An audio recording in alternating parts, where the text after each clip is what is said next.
Welcome to Parent Coaches Unleashed, the podcast where we dive into the highs, lows, and did that really just happen moment of parenting teens and young adults. We're Carrie and Jessica, parent coaches, mythbusters, and occasional referees in the battle of hormones versus common sense.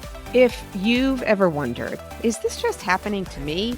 You're not alone. We're here to help you with real talk, expert advice, and hopefully a few laughs along the way. Need more support? We also offer private coaching, workshops, and speaking engagements because sometimes even parents don't have all the answers. So continue listening as we tackle this parenting journey together. Hi, everybody. Welcome to today's episode of Parent Coaches Unleashed. Hi, Carrie. Hi, Jessica. So, in the past, Carrie and I have had plenty of conversations with therapists. We've talked about addictions, we've talked about trauma, social anxieties. Today's episode, we're talking with therapist Erica Epstein, and she specializes in working with young adults. And we thought how great it would be as parents, as we begin to take on this new role of parenting a young adult, to have Erica on and kind of give us the information on what it is that our young adults are experiencing right now and how best to communicate with them. Please welcome to the show, Erica Epstein. Hi, Erica. Hi, thank you for having me. Thank you so much for being with us today. So, let's just start off. Can you give us a brief history on your background and how it is that you began to work with this demographic? Sure. So I was a double elementary and early childhood major, and I got my master's degree in education, and I taught elementary school. And from there, I went on to own a preschool at some point. And then I realized I want to go back to get my master's in marriage and family therapy because I really enjoyed working with families and adults and young adults and teenagers. So I did just that. And I stumbled upon the 20 age groups that I really felt very connected with. And I do have two young adult children. So that didn't hurt the situation. I do have a love and an interest in connecting with that age group, and I feel extremely comfortable when I do have conversations with them. That's awesome. Thank you for sharing that. So, what are you seeing? What's showing up for our young adults? I'm seeing that there is tremendous pressure for them to conform to society and to fit into this box, if you will, because a lot of the times society puts so much pressure on social media and getting things just right. And in this age group, they struggle with their own confliction of what is just right versus what is society's just right. And parents actually have a say in that as well. So are we contributing as parents to the pressure? Yes, I hate to break it to the parents that are listening to this show, but sometimes, we do have to educate parents because in this realm of 20 something year olds, they do have this internal pressure that they feel and they are most misunderstood. And they relate very well to their own peers, but they somehow fall out of relating with their own parents. That's interesting because Carrie and I have spoken about this before, and it feels like our generation parents were not as involved as our generation of parents were, to the point of the term helicopter parenting. Our generation kind of created that term. Do you think that being over involved with our kids' lives has played a role in what our young adults are experiencing now? I do because I think that most probably they were parented that way back in the older generations. I believe that a lot of the parents were what we call undifferentiated, if you will, which means there is no separation gap between a parent and a child. And so a lot of the families were developed in a very tight restrictive environment. And that was passed down from generation to generation. And unfortunately, I see that a lot in my practice where I have families that come to see me. The parents themselves were taught one way in a very traditional role, and they hand that down to their children. And the children want to break free of that. They don't like that to be their norm, so to speak. It sounds like you're talking a lot about setting boundaries. Is that something you work on with your clients? Absolutely. And it's a lot of unlearning whatever was established from their early development. Yeah, I know that I feel like I'm seeing a lot, cutting off complete communication from parents and families seems to be something that's become a lot more prevalent with young adults these days. Yes, they actually want their own autonomy, and they don't know how to get that without their relationship being on the line with their parents. Okay. Because they want to please their parents and they don't want to cause any conflict. But at the same time, they do want to develop and break away from that and be their own person. So they want to be that independent, autonomous individual. Mhm. And at the same time, they feel the tug of their family. So, how can we as parents help support that? We're going to have our own emotions around how we feel about our children separating from us and making a stand for their independence. And sometimes that's really hurtful, to the parent. But how can we deal with our emotions as a parent and not put that on our children? So that's a great question. And I find that to be something that I talk a lot with my young adults in my practice. So one of the things I tell them is to, ensure that when they do speak with their parents, that they cut them a heads up in a nice, respectful way, so that they could leave the door open for their parents to come to them so that there's not this conflictual pull, because oftentimes there's this push and pull from the parent to the a young adult of when is it appropriate to approach my young adult, Yeah. right? And that leaves the question open to the young adult as well, because they're trying to figure it out and they're not even sure. But now you have a parent who, like you said earlier, Jessica, may be overprotective or maybe that helicopter parent.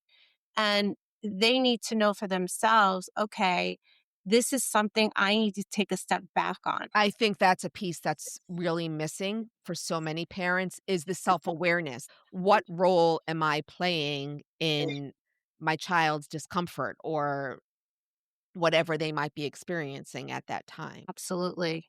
Yeah. I mean, it's about redefining the relationship What because, yeah. So as we make this shift, what do you see or recommend or what's been your experience? What role should the parent take on? So definitely not, I wouldn't recommend the parent be the manager in quotes. Mhm. Rather, I like to think of a parent as a consultant, if you will. Hmm. And what I mean by that is a consultant is somebody that advises when it's requested, Mm, right? They don't just give their input, on a conditional basis. sure. They are being asked, okay, hey, mom, hey, dad, I'm thinking of hanging out with this group of friends and they're not the best friends that I could be hanging out with, but what are your thoughts on that? And like, as long as there's this open conversation to be had, I think it lets the parent know, okay, I can be resourceful, but I also need to know my place in this. So, what do you say to the parents, though, that might be fearful or worrying about safety concerns and feeling like they can't just back off and allow full independence, even though we know that's what we should be doing? I would say when you leave the door open to build trust, that also will build confidence in your young adult. So if you lead with trust, you're going to get that in return from your young adult. But if you hound your young adult and you kind of come onto them with force or a demand or a place where there's not much growth for them to have their own say or their own position in this, then they're going to feel extremely restrictive and they're going to pull back. You brought up a point earlier. You gave the scenario of I'm about to hang out with a group of friends that I'm not really sure they're the best for me. What do you think? What are you seeing in terms of socialization for young adults with dating and friends? Are they having a harder time? Are they having an easier time? Are you seeing any patterns around that? Oh, absolutely. So I'm seeing a lot of walls being built around people that they consider to be friends versus intimate partnerships. And there seems to be a confusion because I think social media also paints this obscurity of, okay, well, what is considered somebody you can have a friendship with versus who you could feel committed with? And so Hmm. I think the young adult is navigating that in the world of dating, and it's extremely confusing on them. Can you give us an example, like how one might differentiate between the two? So I would say that when it comes to a commitment, the young adult may be flustered. They may have their own insecurities. They may come from a family that is extremely conservative and doesn't believe that their young adult should be dating, you know, between ages 18 and 25. And they want to sort of have this tighter hold on them. It could be cultural, it could be just a generational issue. Mhm. But a lot of times, those young adults come to my office and they are extremely insecure about forming or forging a relationship with a potential partner because they were receiving messaging earlier in their development saying, don't trust this person. This person may not be good for you. This person has different values than you, Right. different political affiliation, what have Whatever. Right. Mhm. Okay. Yeah. So I as a parent, what do we have a say in who our kids date? Should we have a say? At what point do we become at what is it healthy to become involved and meet the significant other or ask questions about it? Because I know from my own experience, my kids will tell me, "I have a date, that's all you get to know. If Mhm. there's more, I will tell you." What do you advise the parents in that situation? I would say just be curious and stay in that curious zone. And that will also allow their young adult to feel freer around the topic and not feel so constricted by what their parents' expectations are. I think being curious is what gets me into trouble sometimes. Well, so, but is the curiosity around us asking them and being open to listening about how they feel about the dating experience or about this person that they just met? Or is it us being curious about that other person? Right? Or is it maybe we're I in the think it's a wrong place? generalization. I think it's okay to be curious about how they feel about dating. But when you start getting specific about one particular person of Mhm. interest, that is when the young adult feels a pull or a strain of, okay, well, I want to tell you this information, but I'm not willing to share some other information. So they get to disclose what they want. But that's where you as a parent have to accept and acknowledge those boundaries. Well, that's the most important thing right there. You can be curious, you can ask your questions, but as soon as your child says, "That's enough," that's what you have to respect. Correct. All right. So let me throw this out here. And I feel like I might be coming from a different place because I have sons. So my sons are men. they're not my best friend. But if I were to have a daughter, or for those out there with daughters that feel that they're besties, how would you navigate or recommend parents navigate that? Because if they felt that they were besties in, let's just say, middle school, getting into high school, now they're becoming adults, I don't think that that's the position of where the parent should be anymore, especially when they're dating and being intimate and all those other things that they're trying to figure out. Do you have any guidance on that? Parent versus friend. That's really a good point, and I'm glad you're bringing this up for our viewers because I think that's where a lot of parents go wrong in terms of even thinking about being their child's friend. And that starts from elementary school and it carries through to middle school, high school, and beyond. And why I say that is because I have seen many teenagers with their parents come into my practice, and the parent winds up speaking on behalf of their child, Mm. and they become their spokesperson. And what often happens is the child, who now emerges into an adult, young adult, starts getting used to that. And they are forming their identity almost off of what their parent is now saying, believing, thinking, you know, having actions and things like that. And what happens is there's not a stable base for this young adult to take that flight on their own, if you will. Mm. And they often rely or they depend on their parent emotionally. So I Mm. think when it comes to the term friendship, I think that is a very obsolete term because in my world, we have to maintain boundaries as parents with our children.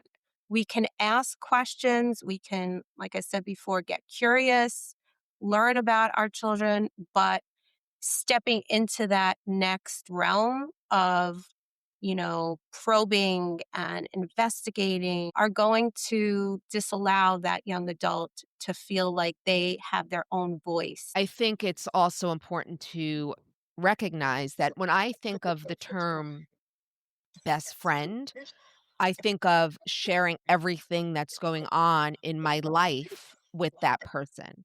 And although I believe that I have a very close relationship with my 3 kids, I would not call them my best friends because I'm not willing to share with them every aspect of my life. There's no I would never wanna put the responsibility of my feelings on my kids. I don't want them to know if I'm struggling, if we're struggling financially or if there's and I'm just making these up. If I'm having, an argument with my partner, there's no reason for them to know that if it doesn't affect them. Absolutely. And I think you used a great buzzword, which is responsibility.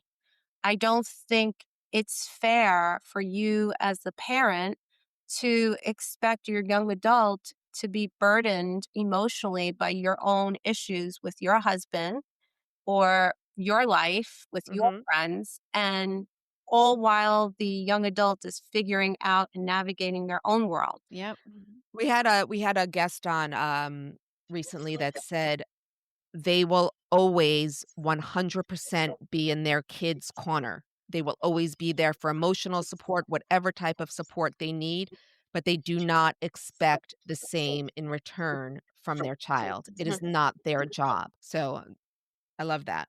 Yeah, I would totally agree with that because you have to maintain that role, right? And not step over. What if we do see our kids struggling, our young adult children struggling socially? We assume they are struggling, that maybe they seem lonely or they're not socializing, and we want more for them.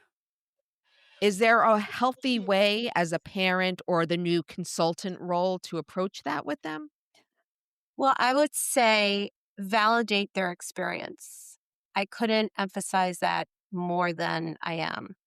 It's really, really, really important to just validate their concerns, and whatever is coming up for them. Mhm. But I think once we are entering a different territory of taking over and managing their life, that's where I think we have to be very careful and tread lightly, because you're the last person they want to feel that strain from when they're already dealing with that, maybe from their own peers, or relationship issues that may come up, right? That they're not even sharing with you. So you never really know what is going on, but it is important to step back a little bit and give them that space. Okay. Is there a standard question? I mean, not even a question, but like a sentence, something we could say to them when we talk to them on the phone that's like open ended. Tell me what's going on in your life. Because I know what I found with my kids, you know, during the week, they're so busy, and then it's getting to Friday or the weekend. And my first inclination is, so what are you doing tonight? Or what's your week? And I feel like I'm putting more pressure on them because Right. they probably want to do nothing. How could I or other parents ask them something open ended without putting the pressure on? Because I have no expectations. I'm just trying to make conversation and hear what's going on in their world. I love that you are questioning that, because I think that's an important issue to talk about, because it doesn't allow the young adult to come into their own privacy. And I think if you're leaving things open ended, it changes that. So, for example, when you said, what are you doing tonight? Do you have plans? That is only going to increase the internal pressure that they're already feeling, that they may not even be telling you about. And they might have to just answer in a snap, like, I'm going out with friends, like, leave me alone type thing, right? Right. But the best way to handle that is say, what are you thinking about your evening plans? Leave it open ended. And Yep. Yeah, because that's what I find. I'm moving into consultant away from parents. Sometimes I feel, unless they've called me, that I'm not calling as often because I don't want to repeat those patterns of behavior where I'm helicoptering. Carrie, it's so funny you say that because I feel that same thing. So I have my daughter is graduated from college. She's working in Orlando. My middle guy is a junior at university. Listen, I love my kids and I will answer the phone. I will talk to them whenever they call, but I don't want to ever overstep. But I also don't want them to think that I'm not thinking about them because I'm not calling them. But I want them to take the lead to see how they want me to show up in their in our relationship. I'm glad you raised that, Carrie. Is there a line? It feels like a dance sometimes. Like, I don't want to call you. Will you call me? I've said this to my husband about my son. I feel like I'm dating again in high school. Like, should I call him? Should I not call him? Do yeah. I seem too forward? Do I seem too pushy? Well, that actually sounds like that's your own anxiety coming up, if I'm hearing that correctly. Yep. As a parent, Bingo. you have to say that, right? I often see that a lot, actually, because, when you said overstep, I never want to overstep. I think, saying it and thinking it are two different things, right? And Right. sometimes we do slip up, and we are human. Our young adults, rather, hopefully see us as, fallible people. Mhm. Um, but one thing I will say is, in order to not be more of a manager, you could stay engaged and be present and let them know, hey, I'm here if you need me. Be Right. I think it's just time and patience, right? We just have to be patient with the process. I mean, mine are now 26 and 23, and I can say that I do get phone calls when they're just saying, "So mom, tell me about your day." Right? And I want to be right, like, Win. right? I mean, and so I'm like, "Okay, so happy I will." Even if like, right, I didn't do much this day, but um I got one of yeah, those this morning. oh, I feel like we haven't spoken in a while. What's going on kind of yeah, thing. So, I love those. Well, this is where I think text can come in, right? Can we text them just thinking of you? I mean, is there too much texting? Like what do you have any suggestions there for I would say as long as you are texting them to check in, to know how they've been, nothing, there's no agenda. right. No, yeah. Mhm. Because then they're going to feel like, oh, wait, my parent is expecting me to have a certain response, or they're expecting me to lead with a certain way of speaking right now. yeah. Hmm. And they're going to pick up on that. And so you want to, kind of take a step back and be a little chill, right? To use their word. And just kind of go with the flow. So, you talk about their communication and in their words, and Erica has put together for us a cheat sheet on when our kids say something, what they really mean, and what our response should be. So, what we're going to do right now with Erica is Carrie and I will be the teens, and Erica will act as the parent consultant role and tell us what our teens mean and what we should say in response to that. So, Carrie, you want to go first? Sure. This is one of my favorites. You don't understand. Mom, dad, you don't understand. They might mean my world feels more unstable and high stakes than yours did, and I'm scared you'll minimize it. So, then what does a parent say back to that? So a parent says, you're right. I don't know exactly what this feels like for you. Help me understand what feels most stressful. Like that. Okay.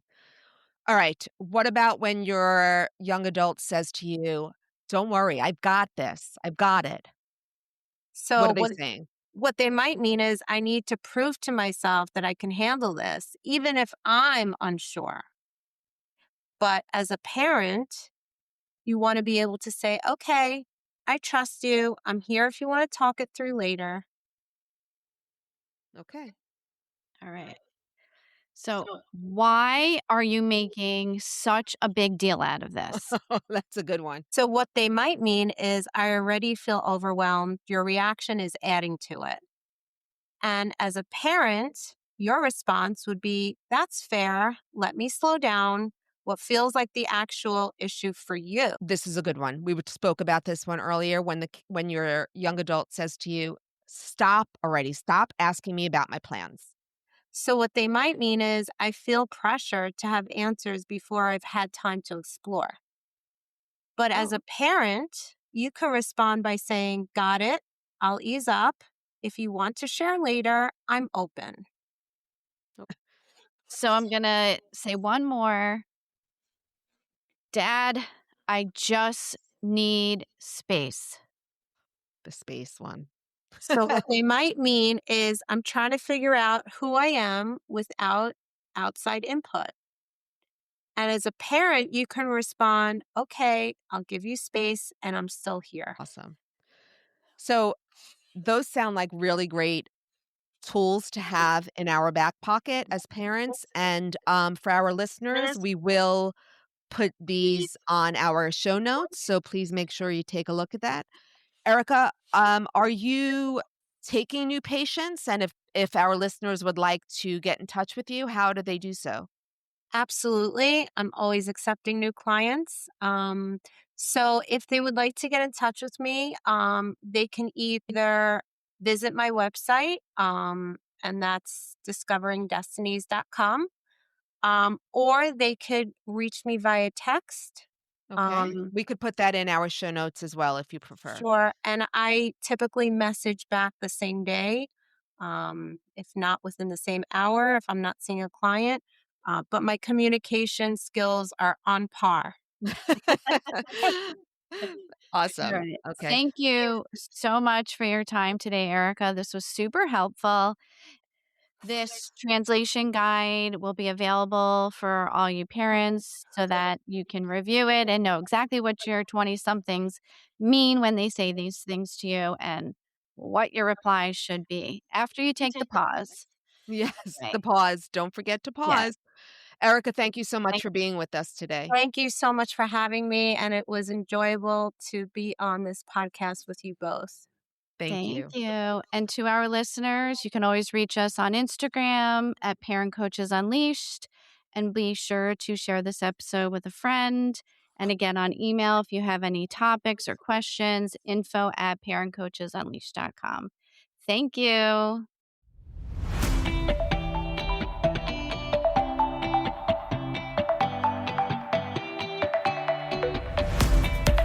Thank you for listening to this episode of Parent Coaches Unleashed with Carrie and Jessica. Together, we can raise the next generation of independent, capable, and compassionate young adults. We encourage you to send us an email with questions and feedback to info@parentcoachesunleashed.com. Please remember, you are not alone on this parenting journey.